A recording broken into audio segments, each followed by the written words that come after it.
ভোরের আলো ফুটেছে, কুঁড়ে ঘরের চাল দিয়ে পানি পড়ছে। হাঁড়ি খালি, তবুও রান্নাঘরে ধোঁয়া উঠছে। আজ জমিতে যেতে হবে, কিন্তু বীজ নাই, সার নাই, কি দিয়ে চাষ করব? শোনো, আল্লাহ ভরসা। আমি এক মুঠো চাল জমিয়েছি, বাচ্চাদের সকারের জন্য দিচ্ছি। আম্মা, স্কুলে আজ ফি চাইবে। কি বলবো? তোমার আব্বা কাল দেবে। আমার খাতা নেই আম্মা, সবাই খাতা নিয়ে আসে, আমি কাগজে লিখি। আহারে আমার সন্তানরা। ছেলে মেয়ের আবদারের পর হাশেম আলী তার জমির দিকে রওনা দেয়। প্রখর রোদ, শুকনো মাটিতে ফাটল ধরেছে, চাষের জমি ধুলোয় ঢেকে আছে। হাশেম আলী দাঁড়িয়ে আছে তার শূন্য ক্ষেতে, তার চোখে হতাশা, ঠোঁটে দীর্ঘশ্বাস। এই জমি তো আমার প্রাণ, কিন্তু এবার কি হবে? সার নেই, বীজ নেই, আমি থাকব কিসে? বাচ্চাদের মুখে খাবার দেব কিভাবে? আল্লাহ, তুমি কি শুধু ধনীদের দিকেই তাকাও? গরিবের কি কপালে শুধু কষ্টই লেখা? এমন সময় লাঠি ঠুকে ঠুকে এগিয়ে এলো গ্রামের মোড়ল সাহেব। তার মুখে কপট হাসি, চোখে লোভের ঝিলিক। ও হাশেম, জমি দেখছি খালি পড়ে আছে, ফসল ফলাবে কি দিয়ে? শুনলাম তোদের ঘরে খাবারও নাই। হ্যাঁ সাহেব, সংসার চালাতে পারছি না, বীজ কেনার টাকাও নেই।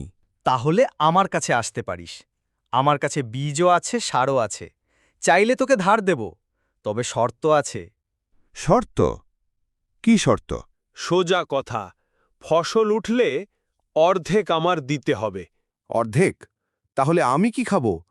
আমার ছেলেমেয়েরা তো এখন থেকেই না খেয়ে ঘুমোয়। দেখ, আমি জোর করছি না, চাইলে না কর, কিন্তু গরিব হলে মাথা নোয়াতে হয়। হাশেম চুপ করে রইল, চোখে পানি জমে উঠল। একদিকে সন্তানের ক্ষুধার্ত মুখ, অন্যদিকে অন্যায় শর্ত। রাজি আছি, আল্লাহ সাক্ষী, আমি এ অপমানের বোঝা টানব শুধু আমার বাচ্চাদের মুখে ভাত দেবার জন্য।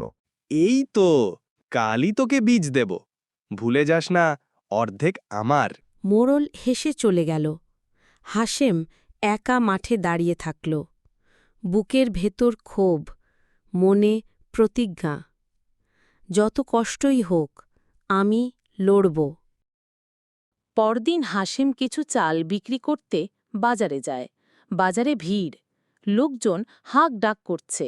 ভাই, একটু ভালো দাম দেন, ঘরে বাচ্চারা ক্ষুধায় কাঁদছে। দাম তো কম, যা পাবেন তাই নেন, আমরা তো আর লোকসান দেব না। এভাবে চললে আমাদের কি হবে? হাশেম ভাই, মন খারাপ করবেন না, দরকার হলে আমার কাছ থেকে একটু চাল নিয়ে যান। গরিবের দুঃখ গরিবই বোঝে। আল্লাহ আপনাকে ভালো রাখুন, মানুষের দয়াই একমাত্র ভরসা। অন্যদিকে সোহেল স্কুলে গিয়েছে, তার মুখে দুশ্চিন্তা। স্যার, আজ ফি আনতে পারিনি। কোনো সমস্যা নেই সোহেল, তুমি পড়াশোনায় মন দাও।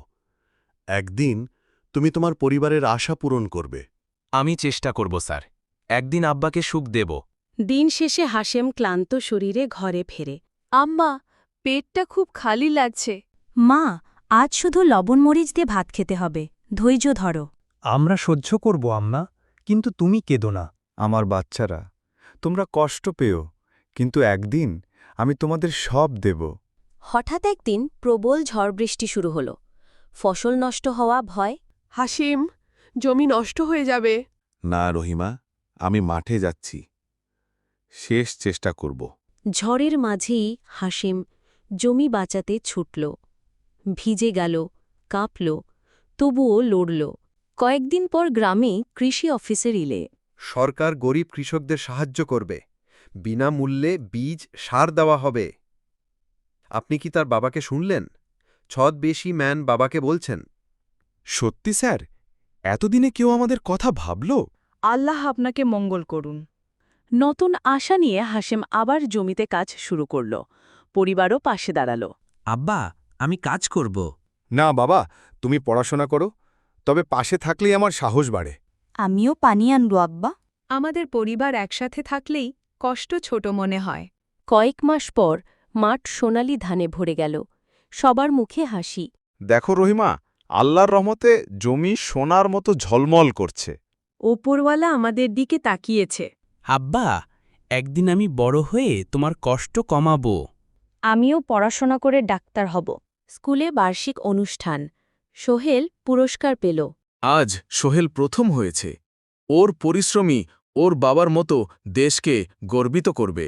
আল্লাহ, তুমি আমার সন্তানদেরকে সফল করো, যেন তারা দেশের মানুষের জন্য কিছু করতে পারে। গ্রামবাসী আনন্দ করছে। কৃষি অফিসার ঘোষণা দিলেন, আজ থেকে এই গ্রামে কেউ ক্ষুধার্ত থাকবে না। গরিব কৃষকরাই দেশের আসল সম্পদ। আজ বুঝলাম, আশা না ছাড়লে ভাগ্য বদলায়। অন্যদিকে গ্রামের মরল রাগেই ক্ষোভে পায়চারি করতে থাকে। এই জন্য বলে, যার কেউ নেই তার আল্লাহ আছে। আল্লাহ সবার পরীক্ষা নেন। গরিব চাষির জীবন সংগ্রামে ভরা, কিন্তু আশা আর পরিশ্রম থাকলে একদিন সুখ আসে। হাশেম আলী শুধু তার পরিবার নয়, পুরো গ্রামকে দেখিয়েছিল কষ্টের পরেই সুখের আলো।